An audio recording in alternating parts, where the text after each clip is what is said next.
Hello दोस्तों, आप सभी का आपके अपने एजुकेशन चैनल एजुकेशन जीनियस में तहे दिल से स्वागत है। जैसा कि आप सभी ने थंबनेल पे देखा, भारत और ब्राज़ील ने मिलकर खुले में चाइना का यहाँ पे विरोध किया है, क्योंकि चाइना चाहता है कि ब्रिक्स का एक्सपेंशन किया जाना चाहिए, जिसके अंदर चाइना अपने पसंदीदा कंट्रीज़ को शामिल करना चाहता है, ताकि एक अलायंस बना सके चाइना उन सभी कंट्रीज़ के साथ में मिलकर, और यहाँ पे यूनाइटेड स्टेट्स को काउंटर किया जा सके। इस बात का भारत और ब्राज़ील ने मिलकर खुले में इस बात का यहाँ पे विरोध किया है उन्होंने, जो कि ब्रिक्स की समिट है वो अगले महीने में होगी 22 अगस्त से लेकर 24 अगस्त तक। उसके पहले यहाँ पे भारत और ब्राज़ील के द्वारा इस बात का विरोध किया गया है। इस वीडियो में मैं आपको कंप्लीटली बताऊंगा ये पूरा का पूरा एजेंडा है क्या, और इसमें यह भी बताऊंगा कि रसिया के जो राष्ट्रपति व्लादिमीर पुतिन है, क्या वो इस मीटिंग को अटेंड करेंगे या नहीं करेंगे। इस बारे में मैं आपको डिटेल में बताऊंगा। और ब्रिक्स जो कि एक इंटरनेशनल ऑर्गेनाइजेशन है डेवलपिंग कंट्रीज़ का, जिसके अंदर 5 कंट्रीज शामिल हैं: Brazil, Russia, India, China and South Africa. तो वीडियो में आगे बढ़ते हैं और जानते हैं पूरे के पूरे इस एजेंडा के बारे में। यह वीडियो काफ़ी ज़्यादा इंपॉर्टेंट एंड काफ़ी ज़्यादा इंटरेस्टिंग होने वाली है, तो आप वीडियो को अंत तक जरूर देखना। और यदि आप इस चैनल पर पहली बार आए हैं तो आप चैनल को सब्सक्राइब कर दें और बेल आइकन प्रेस करना बिल्कुल भी ना भूलें। तो चलिए दोस्तों, वीडियो में आगे बढ़ते हैं और जानते हैं इस पूरे के पूरे आर्टिकल के बारे में। यहाँ पे आप लीडिंग न्यूज़पेपर्स के अंदर देख सकते हो, इस आर्टिकल को कवर किया गया है। China's push to expand BRICS membership falters. India Brazil resist China's attempt at increasing its political clout by expanding BRICS alliance to counter US. यानी कि भारत और ब्राज़ील ने चाइना का जो अटेम्प्ट है, जो चाइना इंक्रीज करना चाहता है अपना पॉलिटिकल क्लोट ब्रिक्स को एक्सपेंड करके, ताकि एक अलायंस बना जा सके और जो काउंटर करेगी यूनाइटेड स्टेट्स को, इसका भारत के द्वारा और ब्राज़ील के द्वारा यहाँ पे विरोध किया गया है। व्हाट हैज़ हैपन, न्यूज़ क्या है। भारत और ब्राज़ील ने चाइना को जो नीति है उसके अगेंस्ट में पुशबैक किया है। चाइना चाहता है कि जो ब्रिक्स का ग्रुप है उसको बढ़ाया जा सके और उसके अंदर जो अपने फेवरेट कंट्रीज़ हैं उनको चाइना शामिल करवा दे, ताकि वो चाइना का ही फेवर करें और जिससे एक अलायंस तैयार की जा सके। चाइना का जो पॉलिटिकल क्लोट है वो इंक्रीज़ हो, ताकि यूनाइटेड स्टेट्स को चाइना काउंटर कर पाए। लेकिन इस बात के ऊपर भारत ने यहाँ पे ब्राज़ील के साथ में मिलकर वीटो लगा दी है। कंट्रीज़ के द्वारा, दोनों के द्वारा यहाँ पे ये ऑब्जेक्शन रेज किया गया है प्रिपरेटरी टॉक्स में ही, जो समिट होगी जोहान्सबर्ग में नेक्स्ट मंथ के अंदर, जहाँ पे Brazil, Russia, India, China and South Africa मिलके डिस्कस करेंगे कि जो ग्रुप का एक्सपेंशन है उसके अंदर इंडोनेशिया और सऊदी अरेबिया को इंक्लूड किया जा सके या ना किया जा सके। इन सभी के ऊपर आने वाली समिट में, जो कि जोहान्सबर्ग में है अगस्त में, 22 अगस्त से लेकर 24 अगस्त तक, उसमें इस बात का यहाँ पे डिस्कशन किया जाएगा। ब्लूमबर्ग की जो रिपोर्ट है उसमें दोस्तों चाइना चाहता है कि एक इंक्लूड किया जा सके एमर्जिंग मार्केट्स को इन ग्रुप के अंदर, ताकि वो अपना एक पॉलिटिकल क्लोट एस्टेब्लिश कर ले और वो काउंटर कर पाए यूनाइटेड स्टेट्स को। जबकि ब्राज़ील इस बात के बिल्कुल सख्त अगेंस्ट में है। जो यूनाइटेड स्टेट्स को चैलेंज करना चाहता है चाइना ब्रिक्स का एक्सपेंशन करके, ब्राज़ील इसके अगेंस्ट में है।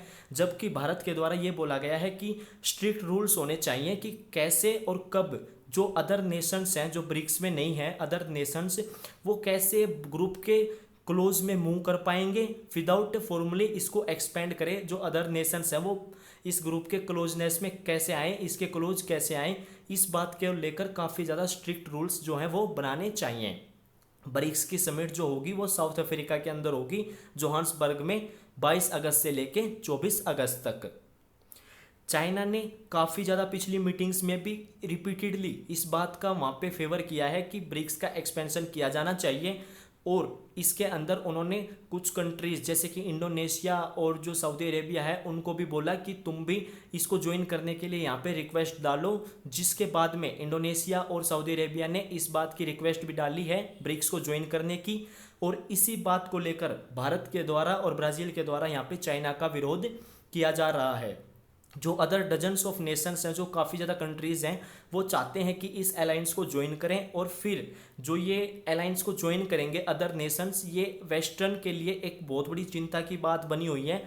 और वेस्टर्न्स के लिए इसको लेकर चिंता काफ़ी ज़्यादा बढ़ती ही जा रही है कि जो ये ग्रुप है फिर ये काउंटर करेगा वॉशिंगटन को और यूरोपियन यूनियन को, उसके एक कट्टर प्रतिद्वंदी के रूप में ये कार्य करेगा। जब इसके अंदर काफ़ी ज़्यादा अगर डजन्स ऑफ जो अदर नेशंस हैं वो इसके अंदर इसको ज्वाइन कर लेंगे इस अलायंस को, तो फिर ये वेस्टर्न के लिए बहुत बड़ी चिंता की बात है कि आने वाले समय में यूरोपियन यूनियन और वाशिंगटन को कट्टर प्रतिद्वंदी के रूप में टक्कर यहाँ पे देगा। भारत और ब्राज़ील ने ये बोला है कि वो इस समिट को यूज़ करेंगे ताकि यहाँ पे डिस्कस किया जा सके कि जो एडिशनल कंट्रीज़ हैं उनको यहाँ पे लाने के लिए विद ऑब्जर्वर स्टेटस के लिए यहाँ पे ऑफिशियल्स के द्वारा ये कहा गया है कि उनको लाया जाएगा, लेकिन उनको ऑब्जर्वर स्टेटस दिया जाना चाहिए। जो साउथ अफ्रीका है उसने इस बात का सपोर्ट किया है कि वो डिफरेंट मेंबरशिप जो ऑप्शंस हैं उनको यहाँ पे डिस्कस करेंगे ताकि इस इशू को यहाँ पे अकोमोडेट किया जा सके। लेकिन उन्होंने जो ब्रिक्स का एक्सपेंशन है इसको लेके किसी भी प्रकार का यहाँ पे विरोध शो नहीं किया है, ना ही उनके द्वारा ऐसा कोई विरोध शो करने की जो टिप्पणी है वो जारी की गई है। बस उनके साउथ अफ्रीका के द्वारा यहाँ पे ये कहा गया है कि इसकी मेंबरशिप को लेके जो डिफरेंट ऑप्शंस हैं वो यहाँ पे डिस्कस किए जाएंगे। यहाँ पे जो चाइना है, उन्होंने चाइना की फॉरेन मिनिस्ट्री ने रिस्पॉन्स में ब्लूमबर्ग को ये बोला था कि जो ब्रिक्स लीडर्स हैं उन्होंने मीटिंग में लास्ट ईयर में ये अथोराइज किया था कि जो ब्रिक्स है उसका एक्सपेंशन किया जाना चाहिए और मेंबर्स को इसमें ऐड किया जाना चाहिए ब्रिक्स के अंदर। ये चाइना के द्वारा बोला गया है कि लास्ट मीटिंग में इस बात को लेके ये बातचीत हुई गई थी, अथोराइज किया गया था कि एक्सपेंशन किया जाना चाहिए मेंबरशिप का। और जो मीटिंग है उसने एम किया था कि शोकेस करने के लिए जो ब्लॉक्स का गोल है, जो ब्रिक्स का गोल है वो ये है कि ताकि इस्टेब्लिश किया जा सके इसको एक serious political and economic force के रूप में। ग्रुप के अंदर ये भी ऑलरेडी डिस्कस्ड किया गया था कि जो पोटेंशियल एस्टेब्लिशमेंट है एक कॉमन करेंसी होनी चाहिए, अल्दो जो कि सिग्निफिकेंट प्रोग्रेस है towards goal is not expected. अब समिट के अंदर एक और हाई टेंशन की बात यह है कि जो वॉशिंगटन और बीजिंग के बीच में जो हाई इंटेंस टेंशन है ये भी समिट की अंदर की एक बात है। और फिर साउथ अफ्रीका को इस बात का भी ये यहाँ पे है कि जो रशियन प्रेसिडेंट व्लादिमीर पुतिन उनके अगेंस्ट में इंटरनेशनल क्रिमिनल कोर्ट, जो कि इंटरनेशनल क्रिमिनल कोर्ट है, उसके द्वारा अरेस्ट वारंट जारी किया गया था।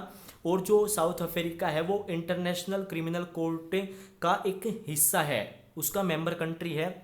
यहाँ पे ये जारी किया गया था कि यदि व्लादिमीर पुतिन जो साउथ अफ्रीका को विजिट करेंगे, मीटिंग्स के अंदर जाएंगे समिट के अंदर, तो यहाँ पे साउथ अफ्रीका उनको अरेस्ट करेगा। और इस बात को लेकर भी राष्ट्रपति पुतिन के द्वारा यहाँ पे पहले खुलासा कर दिया गया था कि वो साउथ अफ्रीका नहीं जाएंगे और उन्होंने बोला था कि वो इस मीटिंग को वर्चुअली जो है इसके अंदर पार्टिसिपेट करेंगे ताकि साउथ अफ्रीका उनको गिरफ्तार ना कर पाए। यहाँ पे ये उनके द्वारा पहले ही बोला गया था। ब्रिक मेंबर्स ने भी इस बात को लेकर रिफ्यूज़ किया था, जो ग्रुप ऑफ 7 है उसको ज्वाइन करने के लिए यहाँ पे ब्रिक्स मेंबर्स के द्वारा रिफ्यूज़ किया गया था। जो ग्रुप्स ऑफ 7 ने ब्लेम किया था और सेक्शन किया था, जो रशिया के ऊपर सैंक्शंस लगाए थे और ब्लेम किया था, तो इन सभी को लेकर भी यहाँ ब्रिक्स मेंबर के द्वारा जो है वो रिफ्यूज़ किया गया था। जो ब्लेमिंग की गई थी और सैंक्शनिंग की गई थी रशिया के ऊपर, जो इन्वेंशन किया गया है यूक्रेन के अंदर रशिया के द्वारा, तो इन सभी को लेकर ग्रुप्स ऑफ 7 है, जो ग्रुप ऑफ 7 उसके द्वारा भी रशिया के ऊपर ब्लेम और सैंक्शन लगाए गए थे, जिसके अंदर ब्रिक्स मेंबर ने मना कर दिया। और जो न्यू डेवलपमेंट बैंक है जो कि स्टार्ट किया गया था ब्रिक्स के द्वारा, उसने फ्रोज किया रशियन प्रोजेक्ट्स को, और मॉस्को जो वो है वो एबल नहीं है एसेस करने के लिए डॉलर्स को वाया द ब्लॉक्स, जो शेयर्ड फॉरेन करेंसी सिस्टम है उसके अंदर भी जो मॉस्को है, जो रसिया है, वो एबल नहीं है कि वो एसेस कर पाए डॉलर्स को। रसिया जो कि होल्ड नहीं कर रहा है एक फर्म पोजीशन ब्रिक्स के एक्सपेंशन को लेकर, रसिया के द्वारा कोई यहाँ पे टिप्पणी नहीं दी गई है, उन्होंने ऐसी कुछ कोई भी एक स्टैंड नहीं लिया है, काफ़ी सख्त स्टैंड नहीं लिया गया है रसिया के द्वारा, और उन्होंने इस बात से भी कोई आपत्ति नहीं जताई है। यहाँ पे फ्योडोर लुकियानोव जो कि हेड हैं of council on foreign and defence policy के, जो एडवाइस करते हैं, सलाह देते हैं क्रेमलिन को, तो उनके द्वारा यहाँ पे ऐसा कहा गया है कि रसिया ने इसके ऊपर कोई भी सख्त पोजीशन नहीं ली है ब्रिक्स के एक्सपेंशन को लेके, और उन्होंने इस बात से कोई आपत्ति भी नहीं जताई है। यहाँ पे ब्रिक्स जिसको फॉर्म बनाया गया था ऑफिशियली 2009-10 के अंदर, जो ब्लॉक है इसने काफ़ी ज़्यादा स्ट्रगल किया, एक जो जियो पॉलिटिकल इन्फ्लुएंस बनाया गया इसके द्वारा, जो कि मैच करता है इसकी जो कलेक्टिव इकोनॉमी रीच है। अभी फिलहाल में ब्रिक्स के जो मेंबर्स हैं वो रिप्रेजेंट करते हैं मोर देन 42% जो कि वर्ल्ड्स की पॉपुलेशन है उसको रिप्रेजेंट करते हैं, और ये अकाउंट करते हैं फॉर 23% ऑफ जो ग्लोबल ग्रोस डोमेस्टिक प्रोडक्ट हैं उसके लिए अकाउंटेबल हैं। और जो दुनिया के अंदर टोटल ट्रेड है उसका 18% ट्रेड भी ये उसके लिए भी अकाउंटेबल हैं ब्रिक्स के जो मेंबर्स हैं। जो ड्राफ्ट रूल हैं एडमिशन के लिए ग्रुप के अंदर वो ड्रोन अप किए गए थे आफ्टर जब इंडिया ने ओपोजिशन किया था चाइना के पुश के लिए फॉर एक्सपेंशन के लिए। ये यहाँ पे 2 इंडियन ऑफिशियल्स के द्वारा कहा गया है।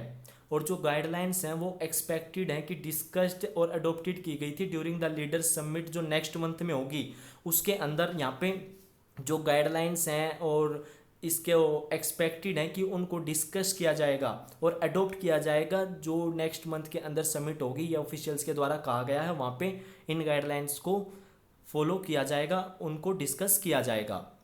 ब्राज़ील जो कि चुपचाप क्वाइटली इस बात को यहाँ पे वर्क कर रहा है, वो डायरेक्ट कन्फ्रंटेशन को अवॉइड कर रहा है इन ब्रिक्स ब्लॉक के अंदर, और ये चाह रहा है कि जो चाइना इसको बनाना चाहता है एक अपनी नीति के तहत इसके अंदर अपने मनपसंद जो कंट्रीज़ हैं उनको ऐड करवाना चाहता है ताकि ये चैलेंज कर पाए G7 को। इसके अगेंस्ट में यहाँ पे ब्राज़ील जो है वो चुपचाप इसका विरोध कर रहा है चाइना का। ये ब्राज़ीलियन ऑफिशियल्स के द्वारा यहाँ पे कहा गया है। और चाइना ने जो कि रिट्रीट किया है द रिक्वेस्ट फॉर एक्सपेंशन के लिए जो प्रिपरेटरी मीटिंग्स में, जिसके अंदर इंक्लूडिंग है 2 लास्ट वीक विच जो प्लेस में अंदर जो मीटिंग हुई थी लास्ट वीक के अंदर जो मीटिंग्स हुई थी उनके अंदर भी यहाँ पे चाइना ने रिट्रीट किया था जो रिक्वेस्ट है फॉर एक्सपेंशन के लिए एट ऑल प्रिपरेटरी मीटिंग्स में, ये ऑफिशियल्स ने कहा है। और ब्राज़ील का प्रपोजल ये है कि क्रिएट किया जाना चाहिए observer and partner country categories. ये इस प्रकार की कैटेगरीज बनानी चाहिए जिसके अंदर ऑब्जर्वर और पार्टनर कंट्रीज का स्टेटस दिया जा सके।